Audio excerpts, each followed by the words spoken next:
Can you move your big ass faster? Please? I'm trying! These roads aren't paved well! What did you think they were gonna be? There's a fucking war. They haven't had time to pave the roads. Oh God, I know they took forever to even send our invitation in the mail. I was beginning to think we were being disinvited. Well, can you stop stressing me out on my big day, please? Please, Oh please, my God. please. All about you. All about you. It's my day! My nuts are bleeding! To be fair, Chris, they're always bleeding. You love the whip. I do love the whip. And I have been known to do a good nay-nay too. Ooh, watch me. Ooh, ooh, ooh, ooh. Do the stanky leg, babe. I'm doing the stanky leg. Do the stanky leg. Now whip, bop, bop, Bop, bop, bop, bop. I hated that guy. Silento? Oh yeah, I hated it. Thought it was a joke at first. Didn't understand why it went viral. Funny thing though, he's my nephew, technically. Really? Well, I mean, kinda. It's my sister-in-law's son. I didn't even know you had sister-in-law. Who's your sister? Who's in-law to who? Why are you yelling at me, Chris? Because Do you hate my nephew that much? Really? no, I'm more concerned about who you're married to. My sister? Oh, you're talking about the in-law part. We'll talk about this later, Chris. I can't do this right now. I didn't think about what I said and I just revealed something. Oh my goodness, I'm so tired of these Easter eggs. Well, you're gonna be real tired of them coming up soon because big things are happening, from what I'm being told. They contacted you too? They contacted you?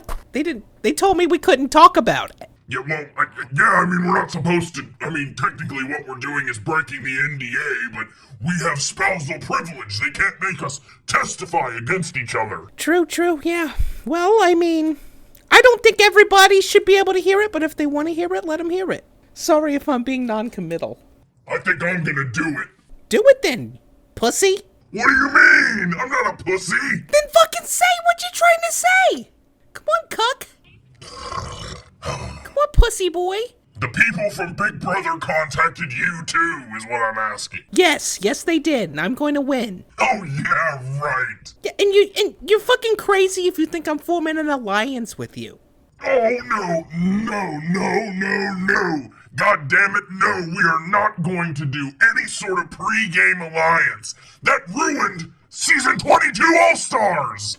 I just said we're not doing an alliance. I said you're crazy if you think I'm doing one with you. I'm actually doing an anti-alliance. I don't want to have anything to do with you in the show. You're too much of a hothead. You can't control it. You gotta be strategic, and you gotta, play the game the way the game's meant to be played. You can't just brute it. Oh, okay, you watch me. I'm gonna go in there and I'm gonna be a competition beast, you fucking bitch. You know how many, there's like a piddly handful of women who have ever won the game. And why do you think that's gonna stop me? How has being a woman ever affected Sister No, really? Tell me. Well, Only positively affected me. You're right, it's gotten you to where you are today. You've harnessed the power of your vagina. Yeah, I'm a magical being. What can I say? I'm the matriarch of the entire world. If you say so, I think you've got a bit of an ego complex, a god complex, so to speak. Your giant fucking 22-foot, however big you are, cock is telling me I have an ego problem. Now that's some real toxic masculinity, Red, really. Even for you. Whatever, I am just sick of having this toxic masculinity conversation with you. The island's named after me. I was here when it was fucking formed. Frankly, Big Red, I don't give a fuck about this island. The only reason I'm here is because I'm wanted in the rest of the world, and honest to God, they've probably forgot about it by now, and I could go live a normal life. Then why don't you? Because you're so selfish and you feel like you need to live for fucking ever. How is that selfish? You get to live forever. I helped save your home. If it wasn't for me, you wouldn't have a home. Oh, I guess you're right. So maybe I need to keep you around so that you can do it again in the future. Why would I have to do that? Are you just gonna let your home and my home go after all the years and someone comes and tries to take it again? Chris, I can't think about the future like that. I know You've been hinting at the whole marriage thing. You want me to stay with you forever. That's how you agreed to this. But I just can't think about that right now, especially when I'm afraid of going into a coma. I'm afraid! Well, it's likely that you're gonna go into a coma, but the good news is I know how to get you through the next stage of the coma. Then why haven't you done that for the princess? Not my place. Not my place. Okay, well, I mean, if you know how to do it, okay. I mean, a lot of it has to do with you finding your way through the Comaverse. And I feel like Shelly Ann is just really taking her time. Really taking her time there. I bet the dumb bitch is. I really do. I bet I could find my way there in just a few minutes. I bet you could. How hard is it? We'll hardly even know you were in a coma. I guarantee it. Okay. Now, you hear that? The sound of cities? The sound of bustling cities? Yeah, well, it's more like I hear a little village. Well, I mean, it's something. You there, little boy! Yeah? Yeah? Hi, Mr. Big Red. He's ugly. Nice to meet ya.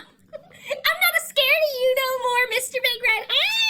Hi, Lady No. We're not scared of you no more. You guys are our allies. God, I wish we could... No. What is the name of this city? Where are we? Where's downtown? This is Brandonopolis. Mayor Brandon runs it. Mayor Brandon. So this is a town of retards. What are you... Big Red, what are you doing here? Thank you for coming to my town. Come over here. Brandon, hello. Haven't seen you since the Sassafras Summit. Oh, excuse me. You have to excuse me. I think I might be coming down with something. Oh God, don't tell me it's mad goat disease. You know there's a new wave going around, the Omicron variant. No, I don't got that mad goat disease. If anything, it's just a cold or something. I don't know what it is. But come over here. We got some Asian goat masseuses. You want that, Dick Red? Of always, but I don't think it would be appropriate today. We're here for the dipping ceremony. Yeah, we're here for the dipping, Brandon. I'm supposed to be inducted. Well, I don't know if I can do all that for you, but I can certainly take you to the people who can help you. Well, hey, hang on. Isn't it a huge deal? Hasn't there been, like, promotions and... What are you... Shouldn't everybody be gathered down at the ceremony facility? I don't know. I'm not in charge of that kind of thing, but I mean, everybody's kind of... I haven't heard a damn thing. I didn't know you all were supposed to be here. This surprised me. Thank you for coming to Brandonopolis, by the way. Nice to have you. Can I take your picture and put it on the wall in the saloon? As long as you don't put a bullseye over it, I don't want anyone shooting those little BBs at me. No, we're not going to do that. We're going to take you to one of those little picture booths where we get the old time photos of you done. We dress you up in cowboy hats and put you in the old western garb, and we going to put you right in the wall. Oh, no, you know what? That sounds really fun. That sounds really fun. Yeah, let's do it. I want to wear one of those corset. A corset, yep. I want you to dress like a naughty flapper girl. Yes, exactly. All right, well, we'll get you all suited up, and then while you guys are getting suited up, I'm gonna give Clark a call and see what he's planning on doing with the dipping. Sounds good, Mayor.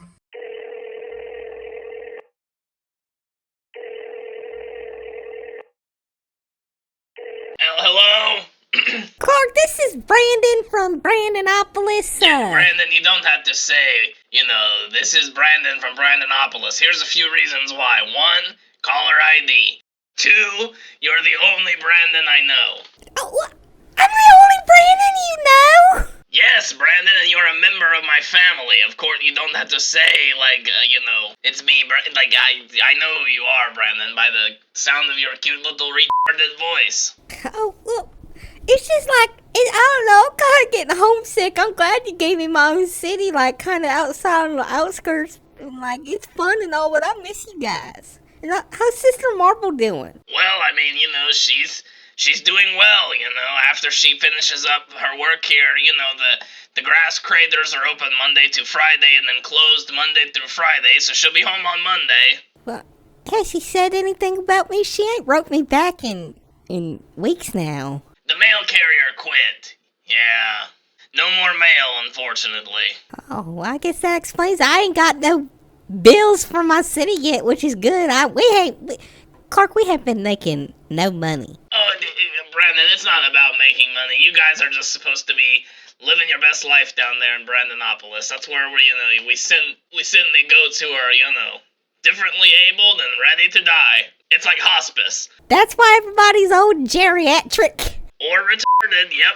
Oh, okay, well, okay. Listen, we got a situation going on here. We got you know anything about a dipping?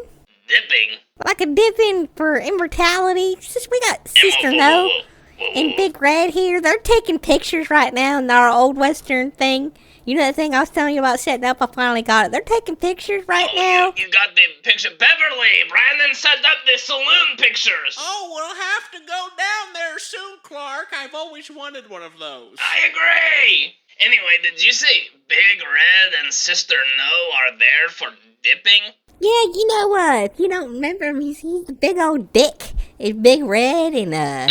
and Sister No, she's kind of flabby and gross looking, kind of reminds me of a witch. You know what? She kind of reminds me of a hooker. Yeah, I see that too.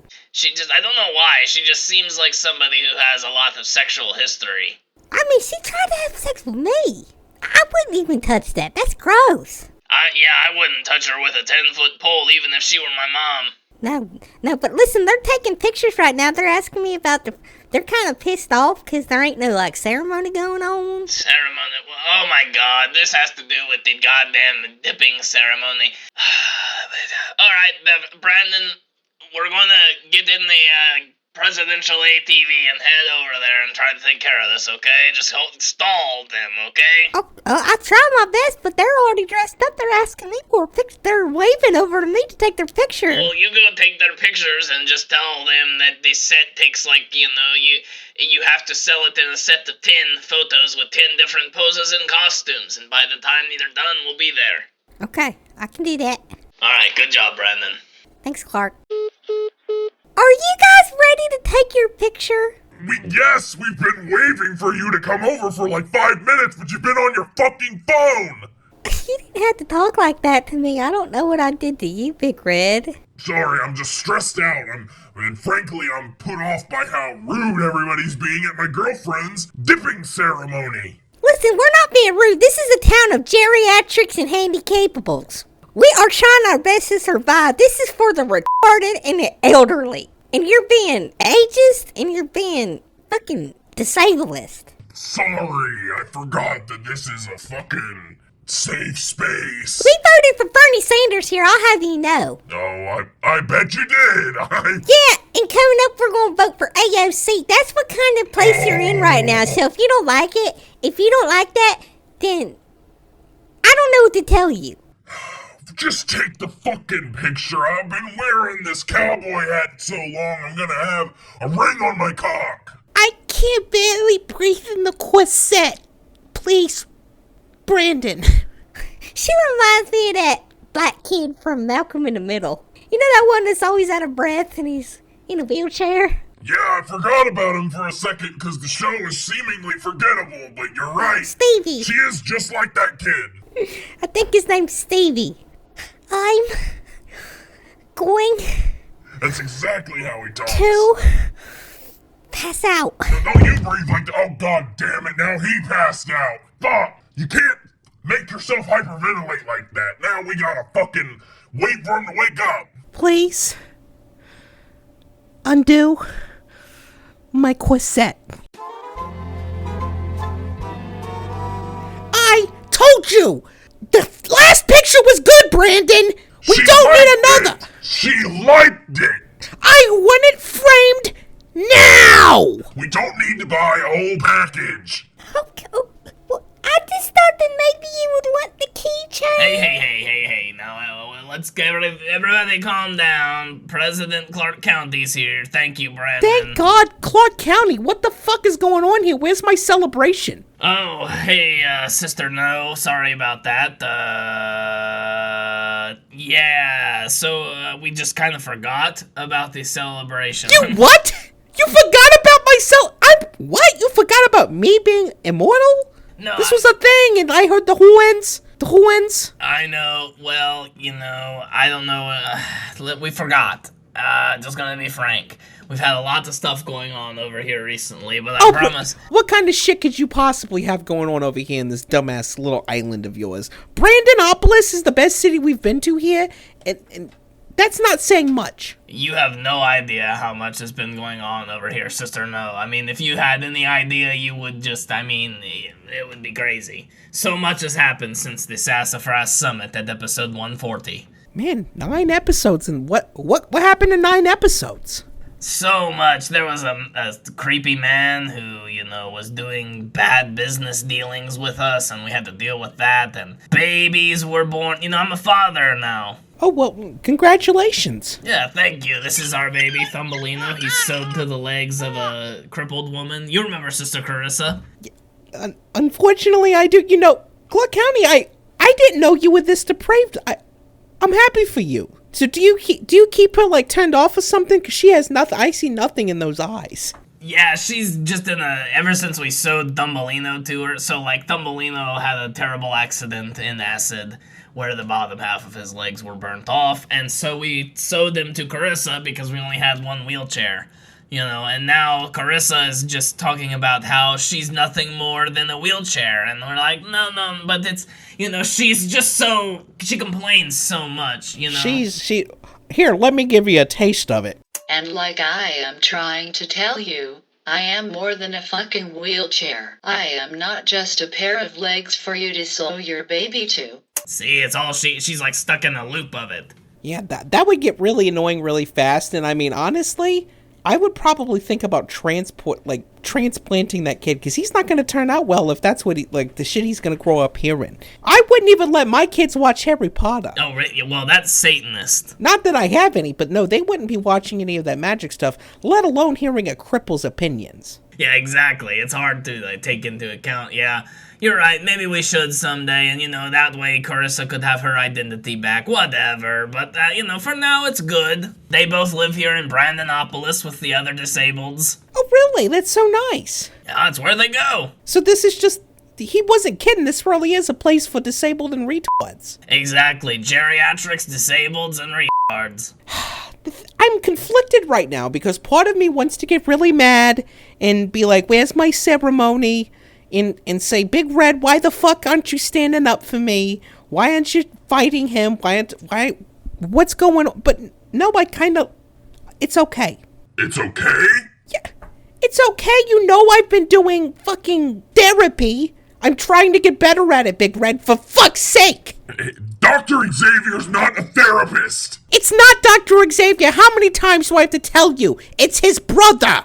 And he's a doctor, no matter how many times you have to say psychiatrists are not doctors. Whatever. I've also been seeing Dr. Talazapi, and he's done wonders for me. I no longer want to kill myself, and, I have to go to the rehab and, do all that sort of 12 steps, everybody, 12 steps. She's off the goat weed. Suicide attempt will do that to you, but, she's doing a lot better, and honestly, I think it's good to have a first lady with some bad experiences under her belt. Why? Just because, it humbles her and makes her more personable to the plebeians, the voters. I guess I see that, but just as long as she doesn't, kill 4 Americans in Benghazi or do anything like that, I think you guys will be fine. She's no Hillary Clinton. And frankly, no. Sister, no, I'm honestly kind of offended you would say that. I would never, ever do anything to put 4 Americans' lives in danger, especially if I knew about it and knew the attack was going to happen and probably orchestrated it. She wouldn't tell them to stand down, that's for sure. No, exactly. So what difference does it make? The difference between the 2016 election, bitch, we showed her. Exactly. But listen, we can take you down and there's not going to be people, but we'll do it. Yeah, we're really sorry, Sister No, we really, and Big Red, you too, just because, we have a similar voice actor, don't think that I'm ignoring you, Big Red, I know you're here. Yeah, I'm here. Yeah, and I agree. My silence takes to be that I'm in agreement. Thank you, Big Red, we are I'm very strongly want to keep the relationship between our islands in a good way, you know? I don't want to be like Bertram. Yeah, we would like the same. We like coming over here and not having to worry about, do we have our fake IDs? Do we have our passports? You know, all of that stuff. I think it's great that we've merged, kinda. Right, and I mean, you know, we're still separate enough that, you know, you guys can do what you have to do, and I don't necessarily have to endorse everything that, you know, you've done or will do, and, you know, same here for us. Exactly. So, you know, I'm happy with the ceremony. Yeah, I'll do it without anybody there. I don't need a spectacle. That's the old sister now. All right, well, I'm glad to hear it. Let's just gather everybody that is important, and we'll take that many people down there, and we'll take the trek down there. Okay, so me, Big Red, you, Beverly, sorry, Brandon. That's okay. I mean, I didn't have to come anyway. You know, they put me on this little city here. You're still a part of the family. I get it. Yeah, I got it. But yeah, you guys have fun now. Maybe one day I'll be immortal. Bye, sister. No. It's right down here. It's a 300-foot staircase, and then a quick 30-second underwater tunnel under a waterfall. And then you come into a clearing and there's a fountain. You really do the most here, don't you? Oh, it's ancient. I'm gonna go skydiving down. Can't I just, like, jump off the cliff and then land in the water and then, like, I'm not gonna die because I'll be immortal? Never been done before, but you can try it. I don't think I will. Let's just hurry up and walk down here. I mean, come on. Alright, here we are. The Fountain of Immortality. Do you, Big Red, sign this waiver to absolve Goat Island of all potential coma liability? Yeah, whatever. I can get her through the coma, no problem. Big Red, they need a yes or no answer. You can't put that down on the transcript. Wipe it clean. Oh, Who's my taking God. minutes? I'm taking minutes.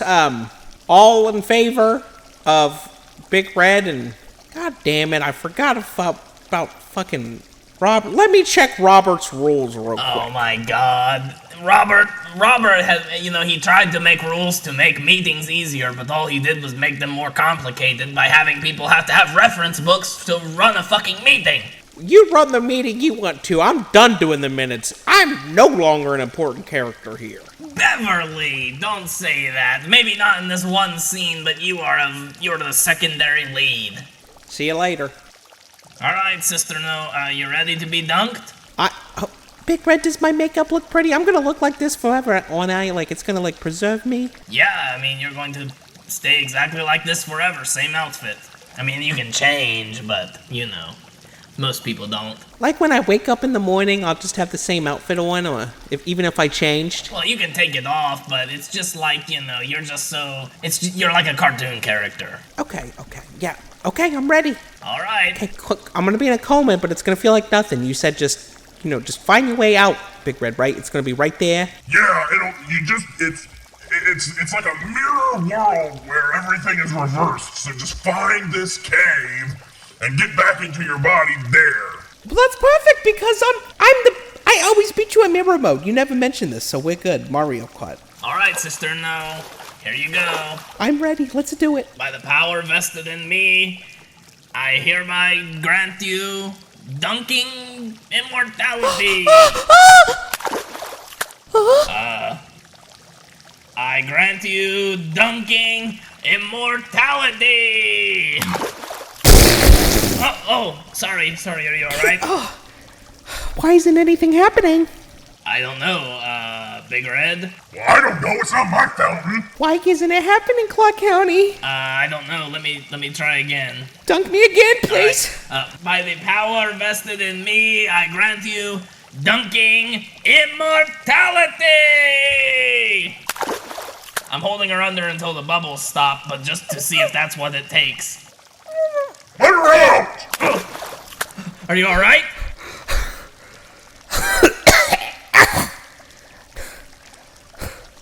I'm never gonna be immortal. Oh my God. She's coughing up water. Ew, puke! Sister No, are you okay? Don't look at me. Baby! Don't look at me! No! Baby, what's wrong? Oh my God. What is this? Clark County, what is this? Was this all some sort of plan to fucking embarrass us? Of course not. We literally didn't know this was happening. Like, I don't know how this thing works. Well, you ruined any sort of chance of allies you had, motherfucker, when you embarrassed my lady. Look back there. She's crying. Why? Oh my god. I didn't mean to. Sister, no, I'm sorry. Can we go back to Brandonopolis, Big Red? I don't want to be here. I don't want to see his face. I don't want anybody to see me. I dressed up like a fucking clown for this, and I'm nothing. I'm never gonna be immortal. Ever. Yes, you will, baby. I'm gonna die. I have to go every day knowing I have to die, just like all the rest of these fucking mouth-breathing lunatics. I'm not gonna let you die. That was so sexy. Take me back and fuck me. Oh, yeah, let's go, baby. Oh. Put the pain away. Oh. Sucking on your titties like they wanted me, calling me all the time.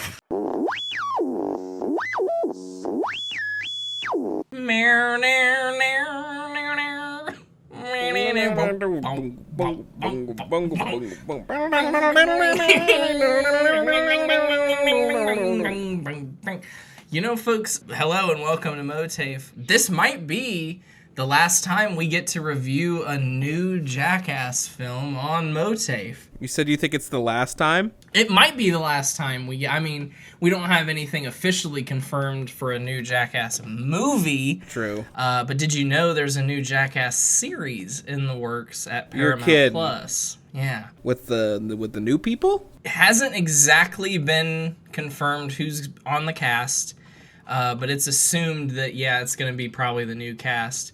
But I would hope that there's some involvement with the old guys. I don't know. It's not been officially confirmed yet, outside of the fact that because of the success of Jackass 4, they've ordered a series at Paramount Plus. Well, I hope the new people do get probably their own little show. I think that would be fun. I mean, I would love regular guest appearances from the main crew. I don't think they could sustain it, but I just want to say this doesn't really have anything to do with Jackass 4.5, but kind of the in-between.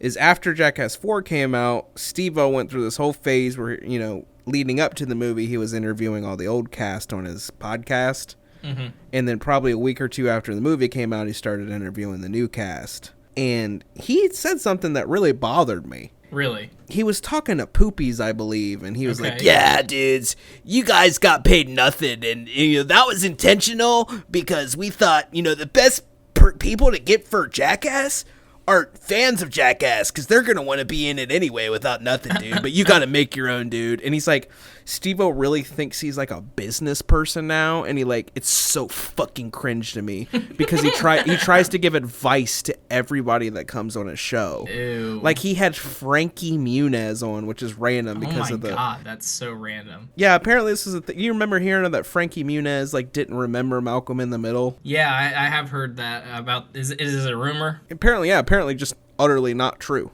no basis in any sort of reality. I mean, he had some concussions, and he might have some mild brain trauma, but no, I mean he remembers it.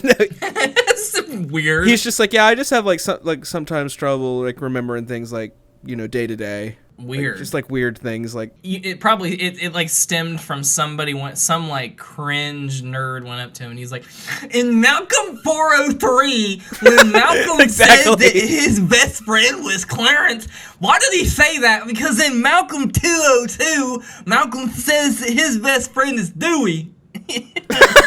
Exactly. And Frankie's like, it's 30 years ago, dude. I don't fucking know. Right. I mean, he said that people do ask him shit like that, but he's like, I talked to Brian about it, Cranston, obviously, and he's like, Woo-hoo! Apparently him and Brian are still really close. That's nice. And he's like a father figure to him or some shit. I'm probably butchering it. My whole point of even talking about this is that Frankie Muniz is actually like a successful businessman. The man owns a bunch of parking lots in Los Angeles. And he apparently makes very good money off of it. Like he's in real estate. Yeah, I mean, for sure. Yeah, I mean, if you've got a parking lot in an area where people pay for parking, fuck yeah. I mean, that's an easy way to make some money. Yeah, it was fucking cringe because Steve-O, like, before he knew this, was trying to, like, give him advice. That's really cringe. And then he ended up getting advice. It's just everybody that comes on, he's like, yeah, you got to do this with your social media. He was doing this to Poopies. And he's like, yeah, dude, like, I'll help, like, I'll give you suggestions, like, but if you want to make money in this business, like, it's not going to happen that easily. So he was just, like, kind of, like, bragging about how they only gave him, like, the bare minimum for these stunts. Like, everybody, like, Poopy said that he's currently broke. Oh. After the movie has come out, wow. they gave him just a lump sum, and that was it. Wow. So they kind of fucked over the New Boys. That's interesting. And, you know, I mean, because part of it is like, you know, so at first I thought you were going to say that in the podcast, Steve-O revealed that the reason they did that was because they figured that there was going to be some sort of future to the series, and like, you know what I mean? So they're like, yeah. Well, we're gonna give the old cast one last cash grab, and then you guys can make all of the money on the new series. Yeah, I mean, I don't know if it was the new series necessarily, because he was speaking more about like social media, because Poopy's just trying to make like Instagram videos, and he's like, your Instagram videos are horrible, dude. Oh my god.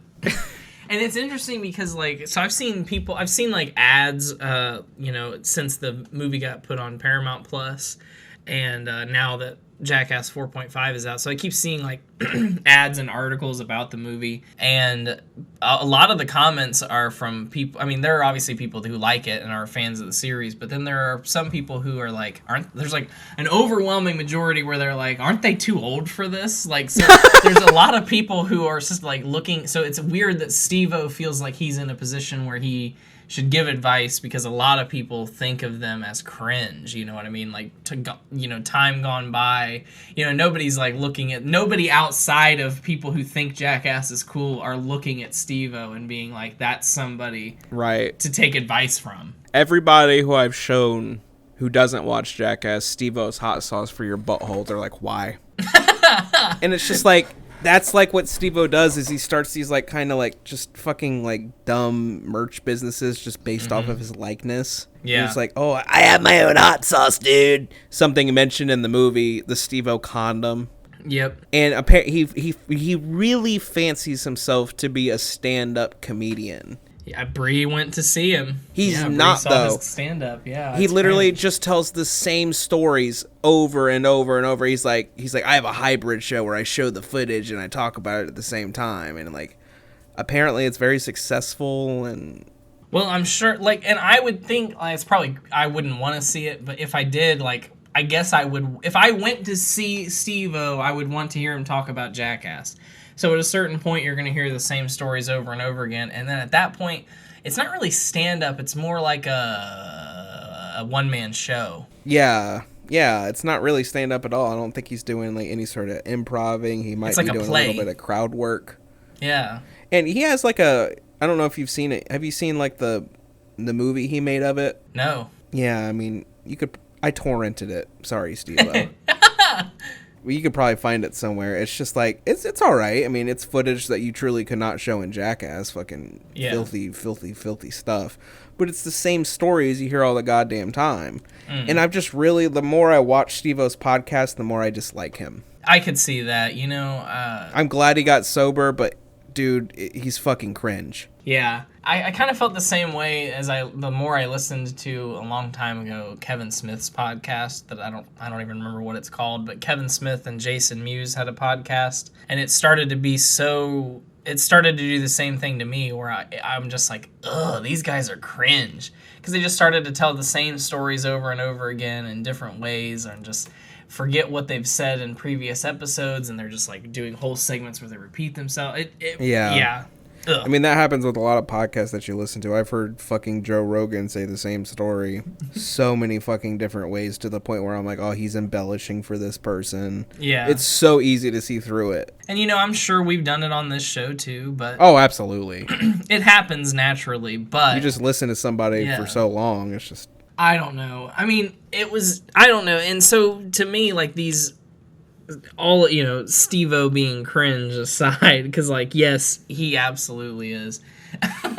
There's no doubt he is absolutely cringe. The .5s were always good little additions to, you know, the series. I really always enjoyed when I would come across them because I, you know, as we mentioned before, I really liked the documentary aspect of them. Yeah. It was fun to see, like, you know, in previous ones, like, I think they did, like, the behind the scenes of, like, them coming up with the little razor thing and, like, cutting their hair. And it's just like, oh, here, we can see where it's gone wrong, and we can see, like, people's reactions a little longer, or, I don't know. Right.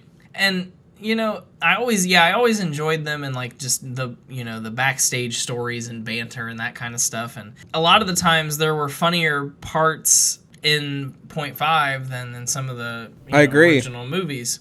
I don't know. So when it came out on Friday, just now 2 days ago, and RJ and I were, you know, we watched it via, what was it called? Flick Call. Flick Call, yeah. Some Google Chrome extension that allows you to stream movies and TV with your friends via long distance. So it worked out really well, and, you know, we had Skype open. It has video chat and audio built in, but we couldn't get the mic to come through clearly, so we just used Skype underneath to chat. But, you know, it was an enjoyable time watching the flick and, you know, experiencing it at the same time with my friend. But I don't know overall how to feel about the movie. I have very mixed feelings.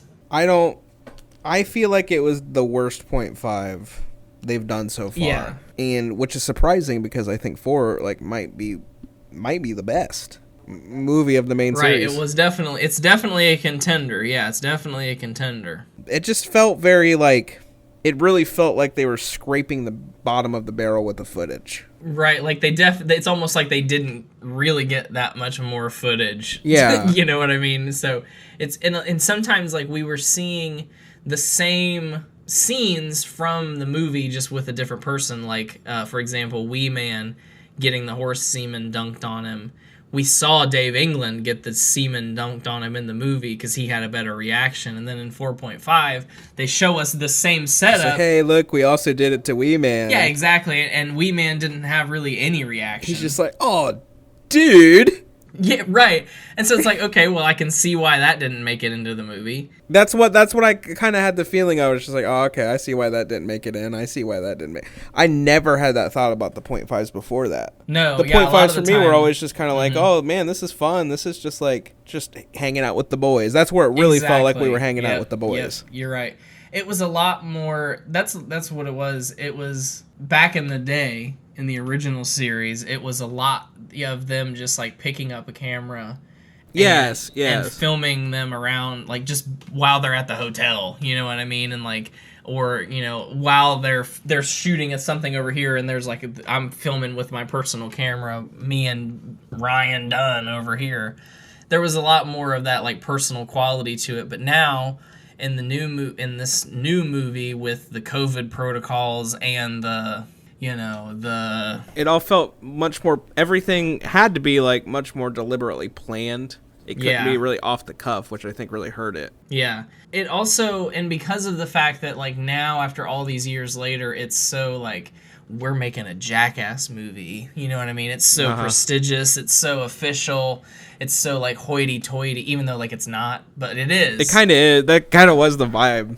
That there was no, like, room for... There's, like, professional cameramen shooting this footage for 4.5. It's not just some guy some high person grabbing a camera, you know what I mean? Yes, exactly. And filming, you know, some segment happening in the hallway.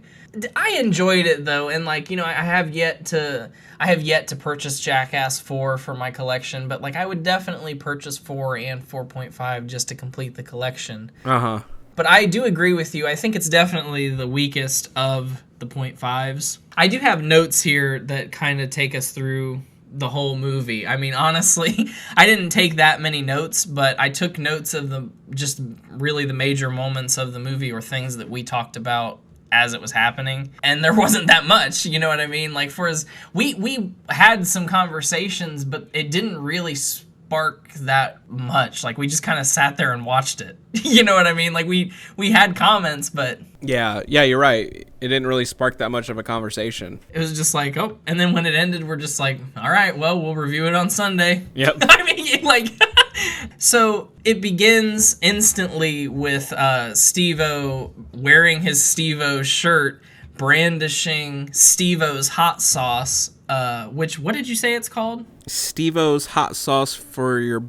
I think it's butthole, but it might be bunghole. I think it's butthole. Of course, so because of that, they put it all up their asses, and, you know, multiple people get down on the ground and take a funnel up multiple men, I should add, get down on the ground and take a funnel up the ass, and they pour hot sauce in it, you know. But it's just like watching that, and I know that it's not that hot of sauce. It's not that, to me, it's not that big of a deal. It's not that hot. So you think you could put it up your ass? Yes. Really? Yes. Well, now I think you have to. I mean, you know what I mean? Not right this mean, second, it wouldn't but now be I feel like, I mean... Yeah, I really don't think it would be that bad. I mean, I could go take a swig of it right now and be perfectly fine. Yeah, but I mean, you're not supposed to put hot sauce up your ass. Yeah, but I don't think it's that big of a deal. I mean, you shit worse things out of your ass. You're right. There's worse things they could have put up, and there's worse things they've done with the ass. Yeah, hot sauce is literally just water, vinegar, and fucking peppers. You're right. People do coffee enemas. That's true. You know, coffee enema. Coffee enema is a little different than shooting some hot sauce up your ass. Yeah, well, and the thing too is that they're like chunks in his. Like, he literally has like the seeds in it. The seeds are what makes it spicy. It's not even really like a pepper blend. It's just seeds. Yuck. The seeds would be annoying. That would be, yeah. Ew. The next, like, big thing that they go through, which I actually thought was one of the more interesting things about the movie, was the genesis of the movie. You know, Johnny Knoxville deciding finally that he wanted to make the movie, and Spike Jonze being the one who was the most skeptical, which I thought was nice. I was glad to know that there was somebody out there who was kind of protective over This is gonna be horrible. Right, exactly. Because, I mean, we're in the era where people are just, like, wanting money, and so they're just going to reboot any property that people like. Yeah. It's good to know that at least somebody out there was like, maybe it's not the best idea. Right, so, I mean, you know, that at least challenged them to make it worth the effort. And so they did they agreed to, was it 2 days or was it 2 weeks or something? It was something about 2. I think it was 2 days of filming just to see if if it was even worth putting time into. And it was interesting that a lot of the footage that they filmed made it into the movie, the original movie. You know, they showed like all the stuff that they filmed in that house, like the games that they played with all of the scenes that Johnny still had his black hair before he pulled the Bev Rutan and went gray. And so it's interesting that almost all that footage made it into the movie, except for like a couple things that they showed us in this movie. But those things were so inconsequential that I didn't even write them down. I don't remember them. Yeah, exactly. I don't remember what they included, but it was interesting to see, I guess. One thing that we talked about in our Jackass 4 review was that Dave England was in a really bad mood in that one sequence about the Silence of the Lambs. I was like, he wasn't even like trying to participate. He was in a bad mood, and they explained that in this movie. It's kind of an interesting it was interesting because for me, like, the 0.5s have usually kind of stood on their own. Like, they're related to the movie, but they could have been their own movie. And this really, it felt like there were a lot of things like that were like direct responses to scenes in the other movie. Yeah, it felt like a companion movie, not necessarily like a completely separate thing. Which, I mean, might be obvious to people who like aren't familiar with the rest of the series, but it felt different than You the could others. watch 2.5 and 3.5 and never have seen the other ones. Yeah, exactly. And it doesn't affect your experience at all. Yeah, no, not at all. So it was interesting that we got a little, closure on, that Dave England had like PTSD. And so as soon as this whole thing happened, he's like, fuck, I don't want to be doing this. And right. Not only that, but he said it went on for like 20, 30 minutes or something like yeah, that. They kept like torturing this man. Knocking him over. I thought that scene in 4 was really funny. It was a good scene in the original movie. This time, like, revisiting it, it was kind of like, oh, okay. Yeah, I'm like, yeah, okay. Yeah, we saw that. Then they show us, then they instantly bring back everybody's favorite Dark Shark, Jasper's dad, who definitely has a good showing in 4.5. He stole the show in 4, but he definitely has a good showing in 4.5. And the first thing they show us is a clip of Dark Shark locked in the room with the bear, which we originally see in the movie with Aaron, Danger Aaron. So see, again, it's just we also did it to Dark Shark. Yeah. But Exactly. it was really interesting because, of course, everybody knows that Dark Shark is afraid of anything that you don't find, as he says, in the hood. Obviously, you don't find a bear in the hood.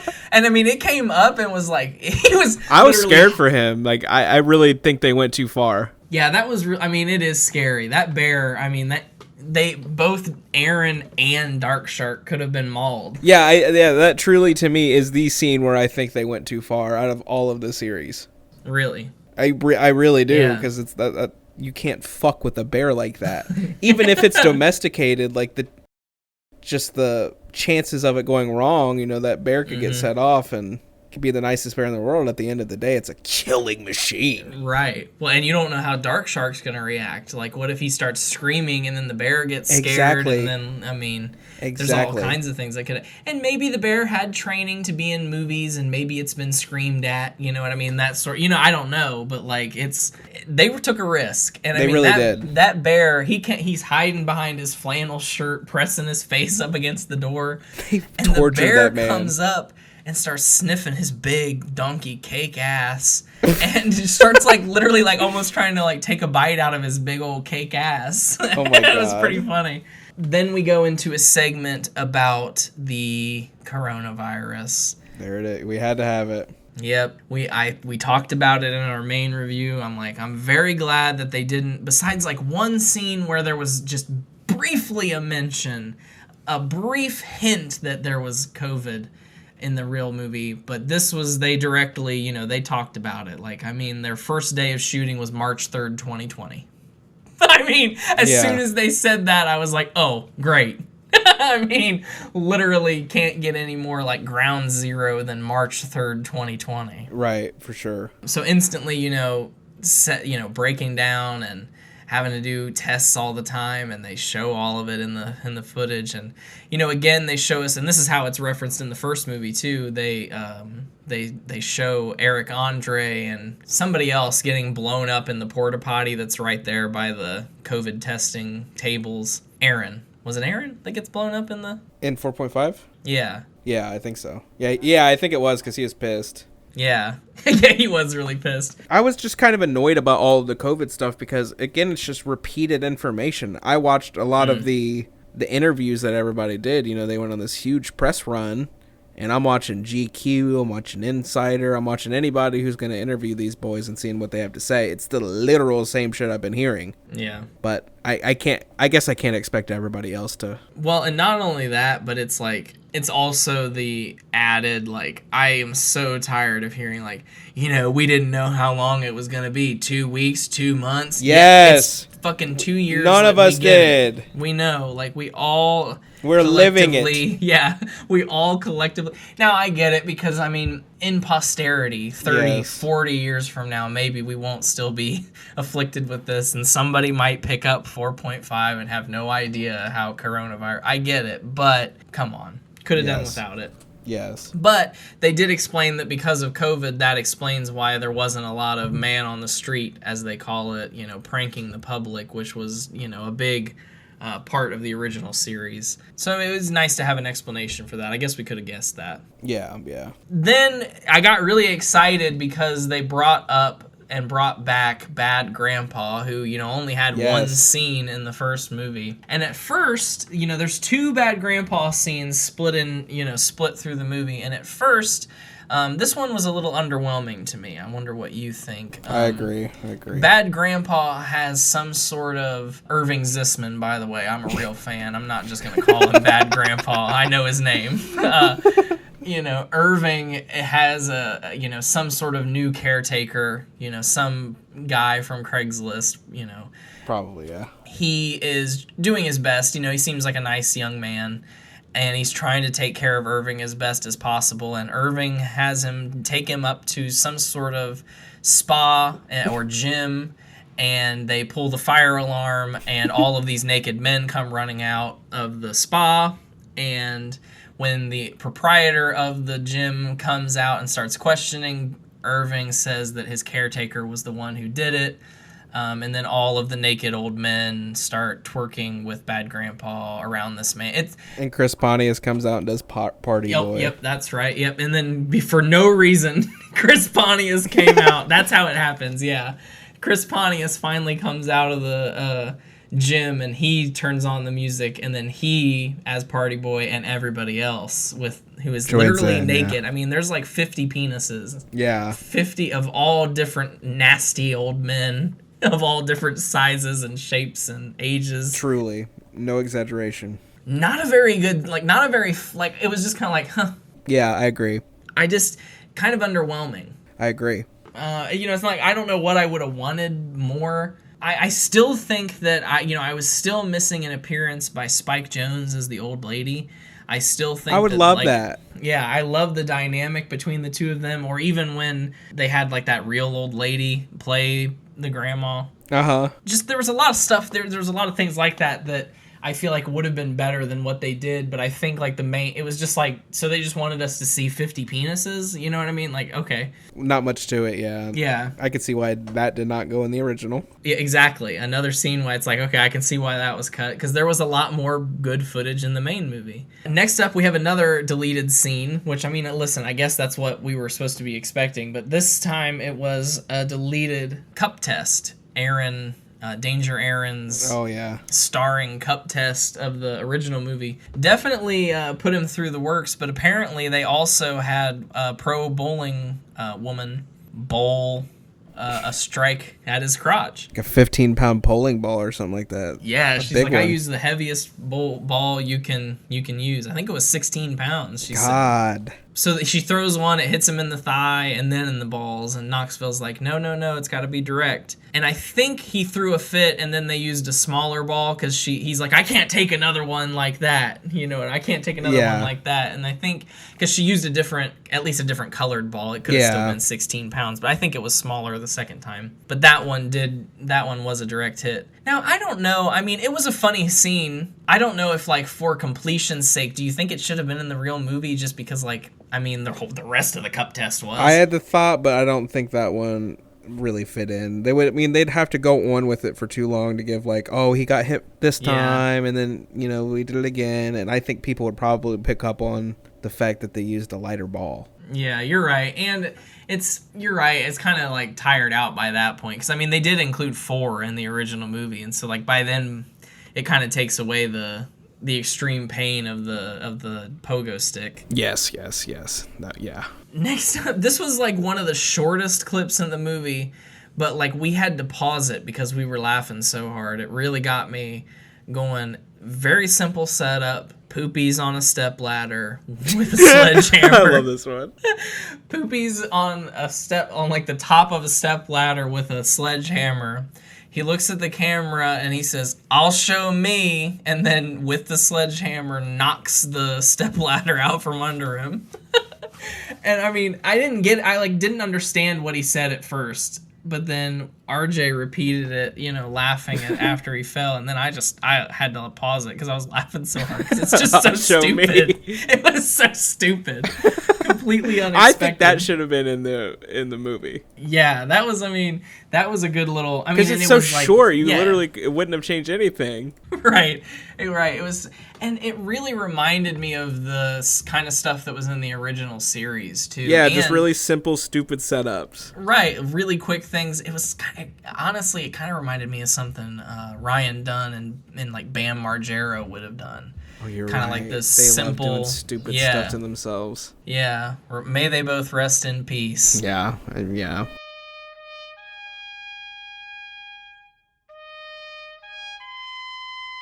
Now, this was a good one. The next scene, and I've seen people talking about this as the most disgusting scene of the movie, and I think I'd have to agree with them. Zach Sashimi is what they called it. They wrapped the big, fat, morbidly obese Zach. They tucked sashimi, raw sushi, under all of his fat folds, and then wrapped him up in plastic and made him sweat. And then each member of the crew ate one piece of the sashimi out of his sweaty fat. Which, interestingly, starting with Rachel, the girl, she like dug the one out of his belly button and ate it right away. Yeah, she didn't have a problem with it. This was gross, don't get me wrong. This was gross. But to me, this was like a direct comparison to in the old series. Yeah. When Preston was wrapped in plastic wrap and they drained the sweat out. And then drank it. That's way worse. That is disgusting. That is fucking disgusting. Ew. And this was just kind of like, to me, I was like, okay, well, if you just don't think about why it's warm or why it's wet, it's still sushi. You know what I mean? Like, there's still. But I bet that man has some sweaty, nasty, rancid sweat. Yeah, I mean, he did say he was over 400 pounds, so you're probably right. I don't even think that the main skit though is the grossest thing about it. Yeah, you're right. It does get worse. You want to get into that? Oh yeah, go ahead. Fucking so disgusting that I think they talked about this later in the movie. Yeah. Or was it right after But it was still in the same scene, but they had like joked about it happening. Yeah, they were joking that he was going to be finding these forever, and I think it was 2 weeks later. Yeah, something like that. The man found sushi still in his fat folds. Yeah. Fucking ew! Like, how do you have so many fat folds? I mean, I am fat, and I can't fathom having so many folds in myself that I can't find a fucking piece of sushi that someone shoved in me. Like, have you not soaked in the bathtub? Have you not done anything that would have loosened the folds enough for it to fall out, or smell yourself? Yeah. What a disgusting man. It made me not like him. Yeah, it was disgusting. I mean, and you already had a somewhat low opinion of the man after the first movie, so I mean, he did not do anything to improve in your opinion. No, he didn't. And honestly, I really think that there's something very mentally wrong with him. I think there might be, because, and this is a little bit of a tangent, but they did get into it kind of in the movie. They started talking about how they found all of the new people in the movie. You know, they found Rachel on Instagram, and they found Zach. He was an internet stunt performer. And before we watched the movie, I told you randomly, I came across a clip of Tosh.0 where Zach was on Tosh.0 as one of the profiles under the pseudonym Nutshot Zach, because he had done all these different creative and grotesque nutshot videos. So I mean, it was interesting though to get that kind of insight to him, because it made it a little less random. Yes, that he was in the movie. You know, I'm like, okay, so he's kind of known for this sort of thing. Definitely inspired by Jackass. I think there's a main difference with Zach though. That's not with the other crew. I feel like all the other crew, they do this stupid shit because they really like the attention. Yeah. I think they want to make everybody laugh and they like the attention.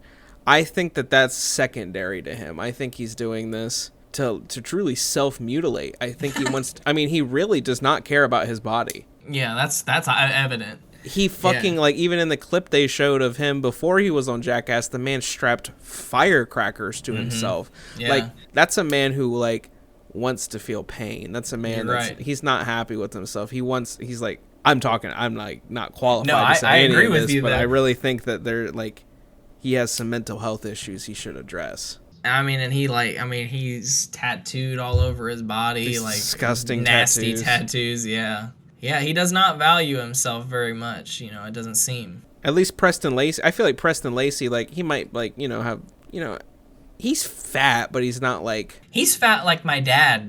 Dennis. He's deceased. He's in this most recent movie. Now, notwithstanding all of the other movies, but in this movie, he actually looked really good. And I mean, he looked really the good smallest that he's ever looked. Yeah. And I think in this movie specifically, he really reminded me of the body type my dad has, which is more.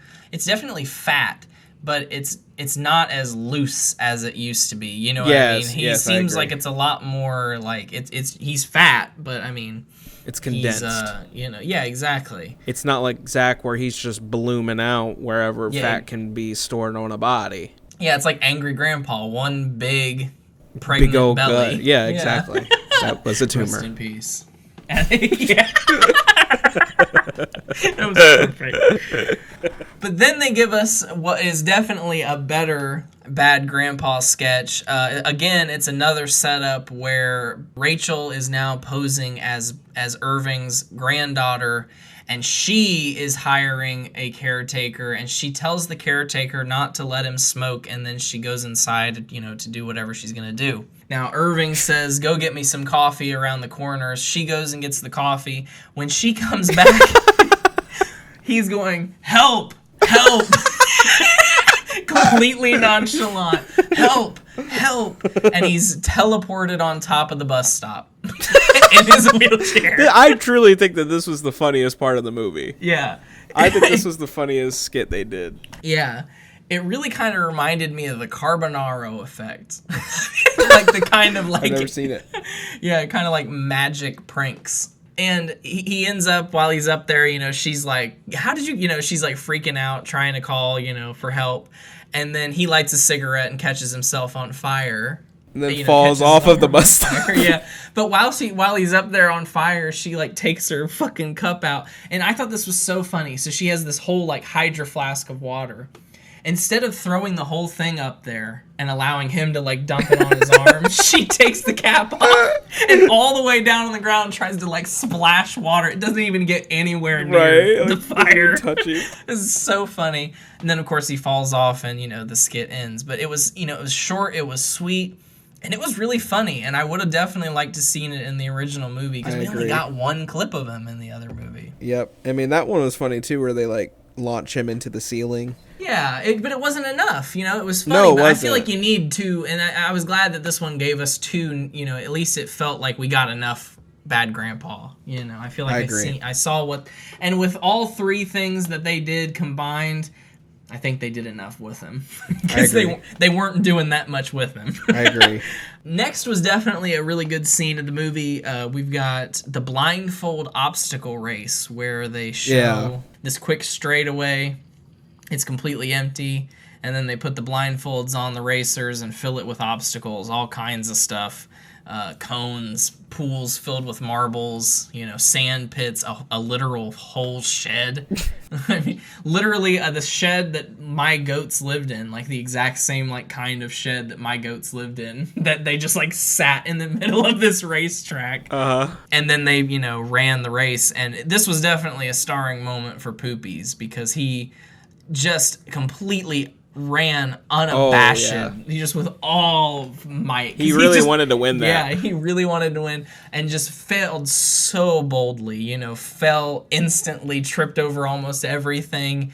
And at one point, like, slammed his head. Like, he tripped over something, and as he's falling, slammed his head on a fucking one of those, desk. Like, and just still won the race. But, and after he's done, they're all laughing at it, looking back at the thing, and he takes his blindfold off, and he's, like, laughing. He's like, yeah, I fell and hit my head. And he's like, yeah, and he's like, because that stuff wasn't there before. He's just like, he's so fucking stupid. Like, yeah, that's the point, dude. Like, the stuff wasn't. He's like, yeah, because that stuff wasn't there before. Like it was a genius thought. No shit. Fucking hilarious. We get a quick, with no explanation, a quick scene of 4 men rolling down a hill naked and 2 men skipping down a hill naked. I don't even remember And the that. only reason I wrote this down, they're like rolling, they're like Oh, yeah, down a I hill. remember that. And there's like a couple cute boys, but it's Poopies, Chris Pontius, Dave England, and someone else. And I remember the only reason I wrote it down is because I'm like, another instance where Johnny Knoxville just will not show off that penis. He will not. He refuses to show off that penis. And he doesn't have to, but I really wish he would. So there's really no pictures of Johnny Knoxville's penis out there? Not that I know of. I mean, I guess I've never searched it, but it's like in every movie, he really gets out of showing the world. Every single person has shown their penis, like on film, Not Johnny Knoxville. I don't know why he won't do it. I mean, and now, I know we talked about it, now it's like dirty and nasty because he broke it and has catheters and it doesn't work. But why does everybody else has to show their penis? Why doesn't he have to show his penis? I don't get it. He is like the star of the show. I mean, they all like immensely respect him, so maybe they're just like, Johnny doesn't want to show it. I guess. I think the only thing we can confirm, I feel like until he proves otherwise, we have to assume, you heard it here first, folks, Johnny Knoxville has a micro penis, and that's why he won't show it on film. Agreed. Related to condoms, and you mentioned it earlier, Steve-O's condom bit was actually, I thought this was one of the good moments of the film in terms of behind the scenes, because this was a stunt that didn't end up working out. Right. And it also made fun of Steve-O and the fact that, his condoms and all of his products are shitty. Mm-hmm. They were filling up condoms with raw sewage from Steve-O's RV and attempting to do the condom challenge where you drop it filled with water over your head and it makes a bubble and all that shit. Obviously it didn't work. They kept filling it up and people were puking and Steve-O was getting pissed off and it kept hitting the rough grass underneath and popping and it didn't end up working, but I really enjoyed that they included it because I liked seeing all of this, especially liked seeing Steve-O get more and more angry every time they would like get closer to filming it and then it wouldn't work again. Like they would have it and then they would drop it wrong and he'd be like, oh! I just loved seeing him get angrier. Yeah, and I mean, playing around with the fucking sewage all day long sounds horrible. Mm-hmm. Yeah. And I just love, they would like literally, they're just like, he's over there filling it up with sewage, and they're just cutting to like people standing on the sides just going, bah, puking, bah. Right. It would have been a good bit. It really would have been. Yeah. It probably would have made the real movie if it worked too, because I mean I haven't watched like many of those condom challenge videos, but I mean they look funny. And then to think, I remember like Angry Grandpa did one when it was trending, but to think of Steve-O doing it with sewage, yeah, it would have turned out really well. Probably made it in the real movie, but it did not. But I'm glad they still showed it to us. Right. And then one of the last big things was they showed us a lot of the behind the scenes of the intro of the original movie. So again, it's like another thing that's like a direct companion to the original movie. They showed us how they conceptualized some of the stunts that happened in the original intro and how it grew over the production cycle. Some of the interesting things that we talked about were that in the intro in the movie, they show Steve-O right away doing the porta potty thing, which is the finale of the other movie. And they show him like, again, flinging in the shit. They revealed in this movie, they showed us how they filmed it. He was like in an apparatus that was just turning the porta potty. Still just as gross, but just a little interesting to see how they actually filmed it. Because I mean, it was interesting. I mean, it really looked a lot like the one they did in 4. Yeah, exactly. 3. Right. And so, I mean, it was really just like, I mean, when you see it, you just assume that they did it again. They just launched him. And so it was interesting to see that it seemed a lot safer that way to just like, turn it right here on the ground. Also, I thought it was interesting that, for the puppetry and all of the stuff, the special effects, the miniatures, the blah, blah, blah, all of it, they got like top of their craft folks. They started listing out all of they were like the puppeteers who did this were literally controlling the puppet of Chris Pontius's like penis that was playing Godzilla. They were literally like, they cut to these like professional puppeteers. Oh yeah, the guy was involved in something big. Oh my god, I forget what it was. And now they cut to him and he's holding these strings that are attached to all these different parts of Chris Pontius's penis. It was fucking ridiculous. You could really tell, though, that, I mean, it was, like we talked about, you could really tell, though, that it was a labor of love. Dave England almost got his penis cut off. Yep. That was interesting to see. They did a bit where they're up on scaffolding and each person has a brick tied to their penis. Dave's slips off and catches on the head of his penis. Oh, because he only has one ball. Yeah, that's right. He only, which I didn't know, so it was interesting to learn that. I didn't know he only had one testy. And it slips off and pinches around his penis and clamps, and he says, cinch down completely, you know what I mean? He's like, I came this close to cutting off my penis. That would be insane. I mean, Johnny's has to at least work more than Dave's if it got cut off. I mean... Oh, yeah.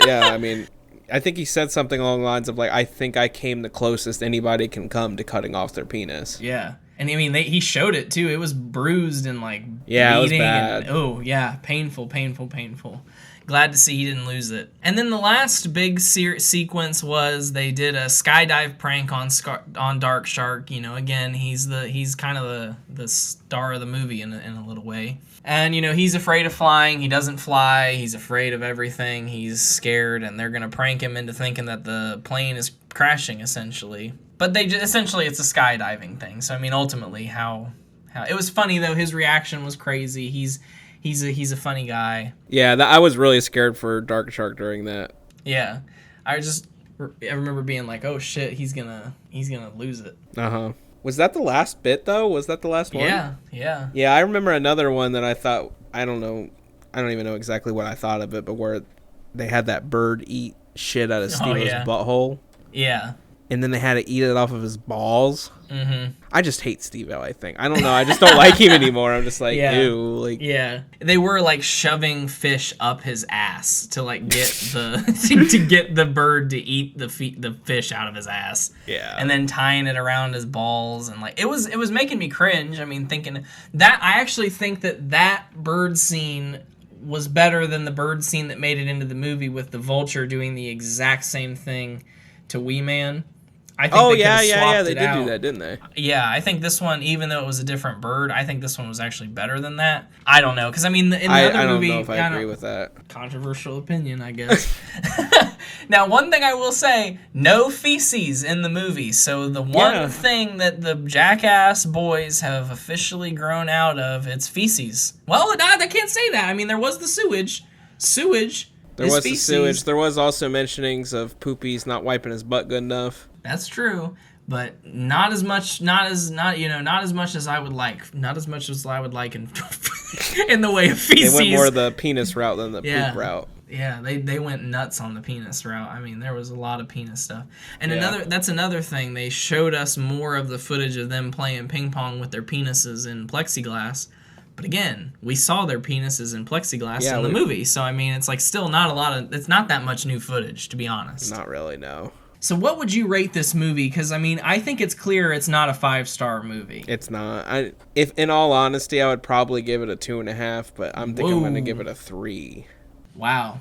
Low rating. Maybe 3.5. I think 3.5 is probably more fair. Yeah. I mean, I think it might be the first Jackass movie to not get a 5. I think that's right. You know, at one point I was considering giving it a 4.5 just to, because it's cute. But I don't think it's earned that. And now, at this point in my life, 4.5 is my most exclusive rating. So I'm not just going to give it out willy-nilly. I think I'm just going to give it a flat-out 3. Okay. I think that's probably what it deserves. Interesting, though, that it's 3.7 is its most popular. Yeah. I mean, is its average, and 4 is the most popular. Cooper Nasal gave it a 4-star rating. Yeah, I'm seeing that, yeah. Well, Jackass 4.5. A little bit disappointing, but, I'm glad we have it. Agreed. I guess. I'd rather have it than not have it. Well, folks, we're not yet ready to wrap up. We're almost there, but you might be asking what could possibly be coming next. Well, folks, next week is our 150th episode, which is a huge milestone. I mean, considering that these episodes come out every week, that represents literally 150 weeks that we've made this show. So just to say, we're having a little celebration. You know, the characters hinted at it a little bit earlier. We're having a Big Brother MOATAIF competition next week. It's going to be canon. We got some exciting characters appearing. The stipulation was, though, you know, because I could have gone, and especially since it's Big Brother, you know, all these people are Big Brother virgins. You know, some of them have played Survivor, but none of them have played Big Brother. I could have gone all the way back and chose some season 1, 2, 3, 4 favorites, but I really wanted to give us each an even chance to win here. So because of the season I chose, we had 12 contestants, so we each got 6. Originally, I had cast Shelly Ann, but she's in a coma. She is in a coma. As the season progressed, I'm like, I want to make sure this is people who actually could be there. These are people who, they are alive, they're around to participate, and they could receive the call. And that's who's going to be appearing next week in our competition. So let me start sharing my screen here, because I have assembled a PowerPoint of our Big Brother MOATAIF cast reveal. So if you're interested, check us out on YouTube, link down in the description here on Spotify, to see some updated character photos as well, because we have some new photos of old favorites and new photos of new favorites. So without further ado, the cast reveal of Big Brother MOATAIF in alphabetical order. First up, Bertram on a Steak. Oh, shit! Bertram on a Steak, with his new his new character drawing. Now, of course, we've got some stats on the side here. Bertram, of course, was a competitor in our second Survivor competition, Survivor MOATAIF Redemption Island, where he came in third. He was a finalist, but he did not receive a single vote. So that'll be interesting to see if he can reverse the tide here. And, of course, he is portrayed by R.J. Quillen. So he, obviously, I've played Bertram a few times, but he's definitely your character, so he is one of your 6. Uh-huh.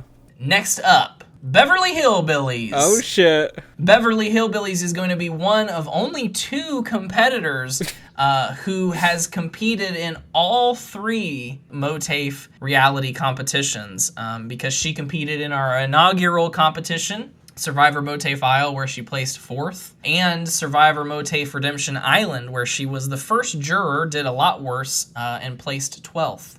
Yes. And of course, she is portrayed by R.J. Quillen. Next up, Big Red. Oh, I love that animation. With his new... or the drawing. A new depiction. This, of course, is his first reality competition appearance, so we will see how he does. And he is my first character on the board, so Big Red, there he is. He's fully erect in this picture. I mean, you can see the skin, like, peeling down. Mm-hmm, and you can see his veins. You can see some of his veins. Next up, Brandon. That looks just like what I imagined. How the fuck did you make it? I googled retarded goat. That's perfect. Yeah. So Brandon, this is his first MOATAIF reality competition appearance as well. And he is, of course, portrayed by RJ. So another new image, of course, too. Another new depiction here. Next up, we have Clark County. Now, you may be saying, well, what? Because I've only listed Clark County as a contestant on Survivor MOATAIF Isle, where he placed in 3rd and actually received 2 votes to win. Now, you could say, well, he obviously competed as Artie DeCaplaney in both of those Survivor scenarios, but technically Clark and Artie are 2 different people, even though they're the same person, since they competed in the same season. They're 2, they have to be 2 different people because they both competed in Survivor MOATAIF Isle. So Clark County will make his second reality appearance here. And, of course, he is portrayed by me. Dr. Xavier. That's a good representation. Yes. This, I obtained this photo by searching gay doctor. And apparently this doctor is a TikToker.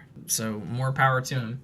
And again, Good for him, you know, yeah. Dr. Xavier is a relatively new character, so this will be his first reality appearance. Seeing it now, like, well, actually, I'm going to do this alliance, and Yeah, right. He's gonna be so he has no chance because he's so obnoxious.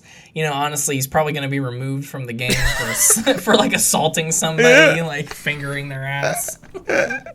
Next up, the Magic Man. You know, he was he made an appearance in Survivor MOATAIF Isle. Did not do well at all.